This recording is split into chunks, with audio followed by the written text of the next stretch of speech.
Hi, I'm Pastor Jerry Girardo with Lighthouse Christian Church. And this is Ed Mabry with faithbyreason.net. Hi, Ed. Great to be with you, brother. Same here. Thank you so much for doing this week in and week out. We're moving forward. You're moving forward in the book of Revelation, just with extraordinary teachings, which I'm loving. Just finished reviewing your video on episode 7, Jesus' letter to the church in Smyrna, which is, again, another remarkable power-packed letter. But I wanted to ask you if you could just lay out first for us the church in Smyrna and what they were facing and how they were commended by Christ. Sure. I love these letters because they go into so much. There's so many layers of detail. Everything Jesus said is just information packed. Even the names of the churches. For example, Smyrna comes from the word myrrh. We know myrrh from the 3 gifts that the wise men gave to Jesus: gold, frankincense, and myrrh. Myrrh was actually, it was an embalming herb. It's an herb that only yields its fragrance when it's crushed. So Smyrna is a church that was being crushed. They were the persecuted church. Jesus' message to them was to endure persecution. And it's a message that should resonate with all of us. And the interesting thing about Smyrna and some of the other churches is that they had a misconception about themselves. There were several churches who had this feature in the letters. Some churches that were doing great thought they were doing poorly, and other churches that were doing poorly thought they were doing great. Smyrna's the former. They thought they were doing poorly because they had a lot of poverty. But the poverty came from the fact that they were faithful to Christ. The reason that they were poor was because they would not worship the Caesar, the Roman emperor. And because of that, because they remained faithful to Christ, they were ostracized economically and culturally. So even though Smyrna itself was a pretty rich city, the church of Smyrna was very poor. And Jesus said to them, I know you think you're poor, but you're really rich. And what he meant by that is that Jesus doesn't look on the physical. He looks at the spiritual. So while physically they were poor, spiritually they were rich. Why? Because as the Beatitudes say, blessed are you when men shall revile you and persecute you and say all manner of evil against you falsely for my sake. Rejoice and be exceedingly glad, because great is your reward in heaven. So the more they were persecuted, the more wealth they got. And they were being persecuted by the Romans. They were being persecuted by these people who Jesus talks about who said they were Jews, but weren't actually Jews, but were of a synagogue of Satan, doing some kind of satanic worship under the name of Judaism. And I give some ideas of who they might be in this video, and we'll talk about them again because we'll see these folks appear again in the letter to Philadelphia. So I think it's worth a deeper dive since Jesus mentioned them twice. But again, I talk a little bit about them in this. And yeah, I just talk about how Jesus' message to them is, I'm not going to save you from the persecution. Endure and you'll get the crown of life. And you might ask, why wouldn't Jesus rescue this church? Because this is one of the 2 churches that he has nothing negative to say about them. They get all A's on their report card. He just says, hang in there. But keep in mind that, again, Jesus is focused on the spiritual. And if Jesus had stopped their persecution, he would have stopped their reward. And that would have been unjust. Because let's think about it. How long are we here on earth? If we're lucky, 70, 80, 90 years. How long is eternity? It's forever. So what's more important?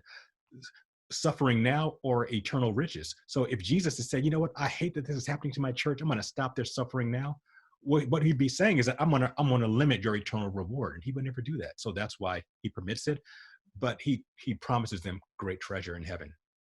Wow, that is so well laid out. And I think in our humanity, so often we're looking to avoid suffering. We wouldn't sign up for persecution, of course, but God does something remarkable as we stay faithful to him through the testing, which can even extend to very serious persecution and even martyrdom for the apostles and many throughout history who are true followers of Christ in areas where there's tremendous persecution. So I think this gives us a completely different take on it, which is the truth, because it's from Christ's vantage point about the rewards. I really appreciate hearing that. And I think it can help any one of us when we're facing persecution to hold up, honor Christ, and know that greater rewards are coming, not just now, but in the future, in the eternity with Christ. That's awesome, Ed. I love it. Yeah, so tell us a little bit more, about how this letter can, how we can process it and how it affects us personally and prophetically and the impact on the church throughout history. Sure, because again, all these letters appeal to us on different levels. There was historic, which I just talked about, the actual church in ancient Smyrna, but also it says, "He who has an ear, let him hear what the Spirit says to the churches." So this is for us personally and for us on a church level. And we experience persecution. In fact, if you're a Christian, it's non-negotiable. You are going to be persecuted. Jesus says it more than once in the epistles. The epistles talk about how we are going to be persecuted. It's not optional. In fact, I would say to you, if you're not being persecuted, you might ask yourself whether or not you're really a Christian, or to what degree you're expressing your Christianity, because you are going to be persecuted, because we're in this world, but not of this world. So we should expect it. And you know, and we get it throughout history. As you said, the church has always been persecuted from day one, and even to this day. If you look at some of the churches around the world, in China, physical persecution. Indonesia, you're persecuted for being a Christian. In any country that has a dominant Muslim population, you're going to be persecuted. Many parts of Africa, physical persecution, and these churches are still enduring, and they're growing. But the reason they're growing is because the church always grows during persecution. Why? Because when you're being persecuted, you have nothing to rely on except for God. And so that makes it stronger. That makes your relationship with him stronger. But even in the West, even though we aren't necessarily experiencing physical persecution, at least not yet, hopefully it'll remain that way, but we endure cultural persecution and social persecution. I mean, it wasn't too long ago in my lifetime, when I was growing up as a kid, when you were a Christian or went to church, that was considered a positive. If you told someone you're a Christian, they said, "Oh, okay, you must be a good person because you're a Christian." If you're a pastor, "Oh, you're a leader of the community. You're the pillar of the community." Politicians would have to at least nominally claim to be Christian in order to even be elected. That's changed. The church is no longer looked at as a place of refuge anymore.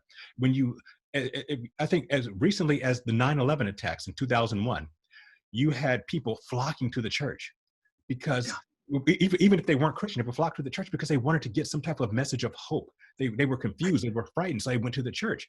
Again, that was about 20 years ago, but how things have changed, where now, if you are a Christian, you're not considered a good person, you're considered a bad person. You're considered to be a bigot. You're considered to be homophobic. You're considered anti-women's rights. If you're a pastor, you're considered to be an abuser.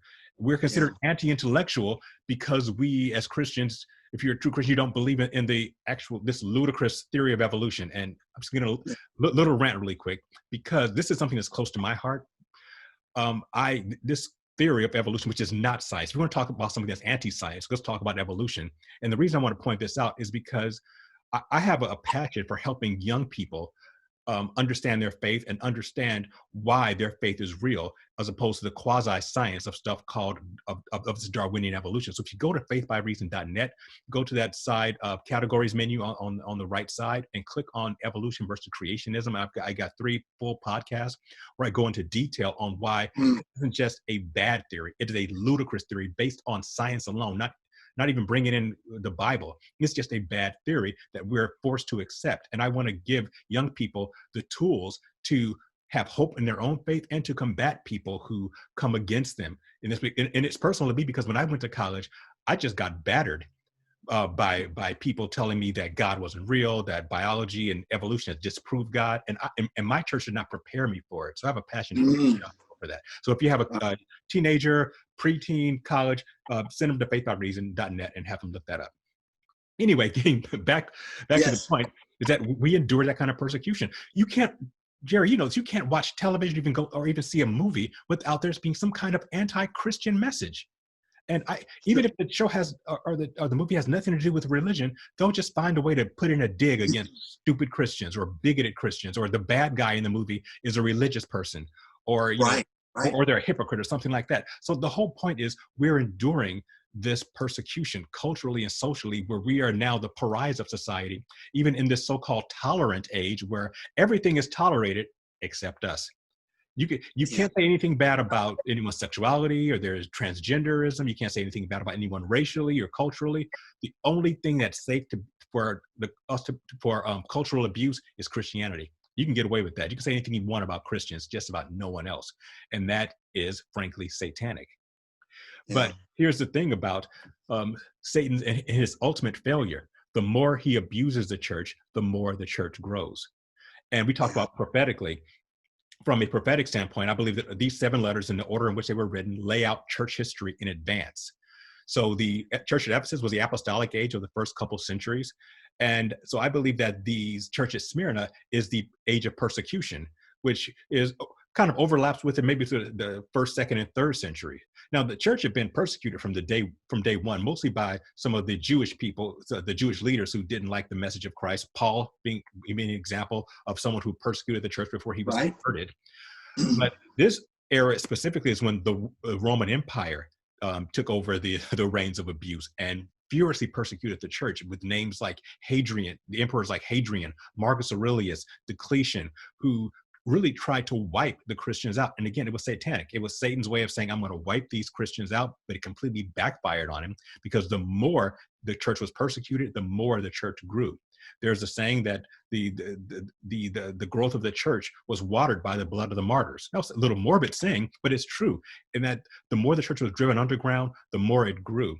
And sometimes that's the reason why God allows persecution, because we get lazy intellectually and spiritually, but that once we get persecuted, we turn back to God in a minute. So that's really the whole sphere of that persecution, personally, from a church level, and historically. But the persecution, as long as we endure it, we're going to get those rewards, and that's what Jesus wants for us. Yeah. Amen. Amen. Again, well said. You covered a lot of ground there, and even took on evolution in the process. So I'll have to jump onto those video clips to check that out. But again, it's just well done. I'm really getting a lot out of these, teaching videos that you're doing. So keep up the good work. Tell us what's coming next. What's coming next week? What's the next church? Well, the next church is part 2 of Satan's plan. As I said, Satan's initially, when our enemy wants to come against us, he'll come against us with intimidation and force. And when that doesn't work, and it often doesn't, because again, it usually turns us to Christ, he will use the second weapon in his arsenal, which I believe is even more potent, and that's compromise. What Satan could not achieve through persecution, he achieved through compromise. So we're going to talk about the church at Pergamum, or Pergamus, depending on your translation. That is the church that compromised with the world. And that church's compromise, the failure was so deep, we even feel it to this very day. Yeah. So next week, we're going to find out what that it's going to be a longer episode, because there's a lot of ground to cover, but we're going to find out what happens when the church compromises with the world. Well, that's great. We'll look forward to that, Ed. And again, fantastic job. Great to be with you. Everyone, make sure you subscribe to faithbyreason.net. Click like, check out these videos, track with us week by week. You're going to keep growing and getting a lot out of this that you can apply to your life now, but it's also going to give you this wonderful context, this of Christian history, if you will, as God had laid it out early on in these writings to the churches. God bless you, brother. God bless everyone. Thank you so much. Thank you. Talk to you next week. Okay, great.